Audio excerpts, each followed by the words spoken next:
Get your ghetto ass out of my hotel before I call the cops.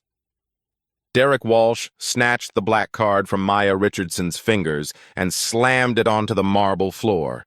His polished Oxford ground down hard, twisting the $5,000 limit Centurion card under his heel like a cigarette butt. "This is embarrassing for everyone," he sneered, loud enough for the lobby to hear. "Whatever corner you got this fake card from, take it back." The front desk clerk, Sarah, giggled nervously. "Should I get the mop?" "That card probably has diseases on it." Maya's canvas sneakers didn't move. Her faded jeans and white cotton shirt had apparently triggered every racist instinct these people possessed. 11:47 p.m. glowed on the lobby's digital clock. Tonight, they witnessed employees who had no idea they were destroying their own careers with each cruel word. Have you ever been called trash in a place where you owned everything? Maya bent down slowly, picking up her trampled card. The black metal felt warm from Derek's shoe print. She straightened, sliding it into her worn leather messenger bag without a word. "I have a penthouse reservation," she said quietly, placing her phone on the marble counter. The confirmation email glowed on the screen. Sterling Grand Hotel, Penthouse Suite 4501. Guest, Maya Richardson. Derek barely glanced at it. "Anyone can Photoshop this garbage. You think we're stupid?" Behind him, Sarah typed frantically on her computer. "I'm checking our system now. There is a Maya Richardson registered, but—" She looked up at Maya, then back at Derek. "This can't be right." "What can't be right?" Maya asked. "Well, the real Maya Richardson would be—" Sarah gestured vaguely. "Different. Important, you know?" Derek leaned over the counter, his voice dripping with condescension. "Let me break this down for you, sweetheart. This is a 5-star establishment. We host Fortune 500 CEOs, A-list celebrities, foreign diplomats. Look around." He gestured at the crystal chandeliers, the imported Italian marble, the hand-carved mahogany reception desk. "You see anyone else here dressed like they just rolled out of a Walmart parking lot?"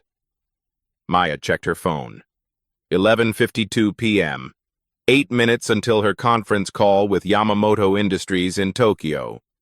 8 minutes to close a $200 million manufacturing deal that had taken 6 months to negotiate. The lobby's atmosphere shifted as other guests became aware of the confrontation. An elderly white couple in designer evening wear whispered behind jeweled hands. A business executive in a $1,000 suit paused his phone conversation to watch the spectacle. A young woman in the seating area, Jennifer Kim, discreetly started filming with her phone. She opened Instagram Live, whispering urgently, "Y'all, I'm witnessing some serious discrimination at this fancy Chicago hotel right now. This is insane." The viewer count climbed, 47, 89, 156. Derek turned back to Maya, his confidence growing with each passing second. "I've been working in luxury hospitality for 8 years. I can spot a scammer from across the lobby. The way you walk, the way you talk, that cheap bag you're carrying, it's all wrong." He pointed at her canvas sneakers. "You know what those shoes tell me? They tell me you take the bus. They tell me you shop at thrift stores. They tell me you've never seen the inside of a place like this except maybe cleaning it." Sarah giggled behind her hand. "Derek, you're terrible, but also not wrong." Maya opened her messenger bag slightly, revealing the corner of her first-class United boarding pass. Chicago to Tokyo, departing at 6 a.m. The flight that would seal the Yamamoto deal. Next to it, the edge of her black American Express Centurion card, the one Derek had just destroyed. "I understand you're busy," Maya said, her voice steady. "But I really do need to check in." Derek's laugh was sharp and cruel. "Busy? Lady, I've got time. I've got all the time in the world to explain reality to you. He leaned closer, his breath smelling of coffee and arrogance. This isn't some community center where you can just walk in and demand things. This is private property. My property to protect. Patricia Wong, the assistant manager, emerged from the back office carrying a stack of reports. Derek immediately grabbed her arm, his voice loud enough to carry across the marble lobby. Pat, we've got a situation here. Someone's trying to scam their way into the penthouse with fake documents and a sob story. Patricia's eyes swept over Maya from head to toe. The judgment was instant and complete. Her lip curled slightly as she took in the faded jeans, the simple white shirt, the worn messenger bag. Ma'am, I'm going to need to see some real identification. And I mean government-issued photo ID that proves you can afford a $2,800 per night suite. The Instagram Live viewer count hit 312. Comments started flooding in. This is 2025 and we are still dealing with this? Someone needs to check this hotel ASAP. At Sterling Hotels, your staff is racist F. Call the manager now. This woman deserves better. Maya pulled out her driver's license. Patricia examined it like she was a forensics expert, holding it up to the light, checking the hologram, even smelling it. This could be fake too, Patricia announced loudly. Identity theft is a serious crime. Derek, should we call the police now or wait for security? Derek nodded sagely. Good thinking. We can't be too careful these days. Some people will try anything for a free night in luxury. He pulled out his phone and started dialing. Chicago PD. Yes, this is Derek Walsh, night manager at the Sterling Grand Hotel. We have a suspected fraud situation. The digital clock read 11:54 p.m. 6 minutes remaining. Maya watched Derek's performance, his theatrical concern for hotel security. She noticed how he kept glancing at the other guests, making sure his authority was on full display. This wasn't just discrimination.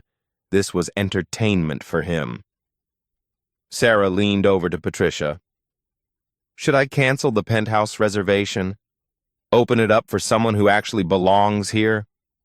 Absolutely, Patricia replied. No point holding a room for someone who clearly can't afford it. Maya's phone buzzed. A text from her assistant. Yamamoto Industries calling in 6 minutes. Conference room reserved. Are you ready? She looked up at Derek and Patricia, both standing with their arms crossed like sentries guarding a castle. Behind them, Sarah was already typing, presumably canceling her reservation. In the seating area, Jennifer's live stream had exploded to over 800 viewers. The comments were a mix of outrage and support, but the damage was spreading beyond this lobby. I'm ready, Maya whispered to herself, checking the time once more. 5 minutes and counting. 11:55 p.m. Derek snapped his fingers toward the lobby's corner. Marcus! We need you up here. Security Chief Marcus Thompson emerged from behind a marble pillar, his 6-foot frame cutting an imposing figure in the Navy uniform. At 35, Marcus had seen enough hotel drama to fill a book, but something about this situation felt different. Wrong. What's the problem, Derek? Marcus asked, his eyes scanning Maya's face. There was something familiar about her, but he couldn't place it. We've got someone trying to scam their way into the penthouse, Derek explained, his voice carrying across the lobby like a town crier. Fake documents, fake cards, the whole 9 yards. She's been here 20 minutes, refusing to leave. Derek gestured dramatically at Maya. Look at her, Marcus. Does she look like penthouse material to you? I mean, seriously look. Marcus looked down at Maya. Ma'am, I'm going to need you to come with me. Officer Thompson, Maya said quietly, reading his name tag.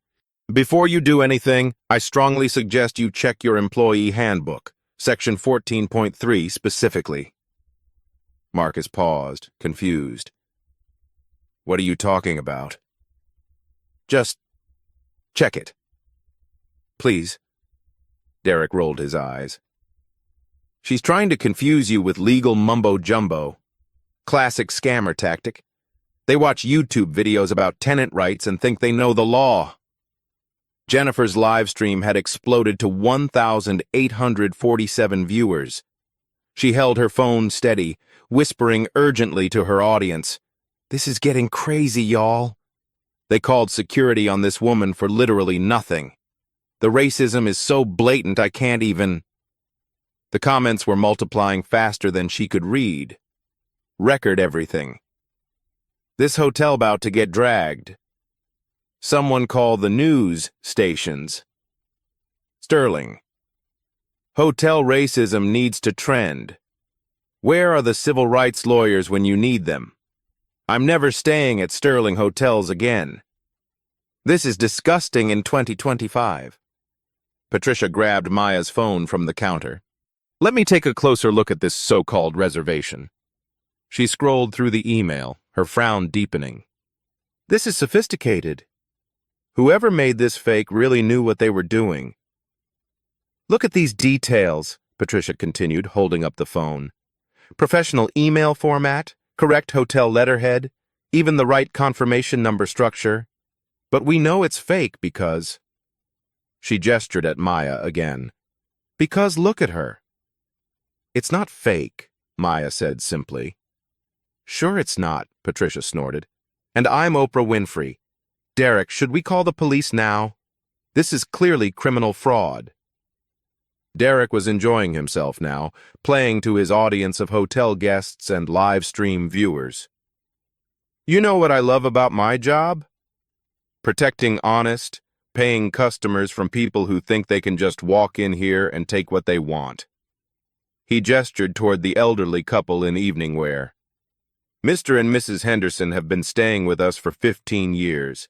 They pay $3,000 a night and never cause problems.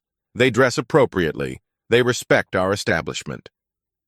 Mrs. Henderson shifted uncomfortably in her seat, but her husband nodded approvingly.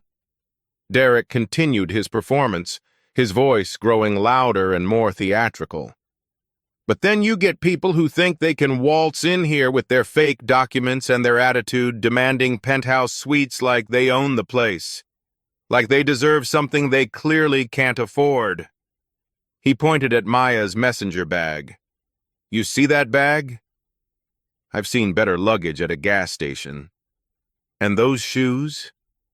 Those are work shoes, manual labor shoes, not penthouse shoes. Sarah giggled from behind the counter.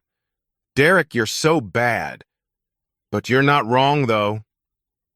Maybe she does own the place, called out a voice from across the lobby. Everyone turned. A young black man in a business suit was walking toward them, having just entered through the revolving doors. His briefcase bore the logo of a major consulting firm. Derek's face darkened. Excuse me,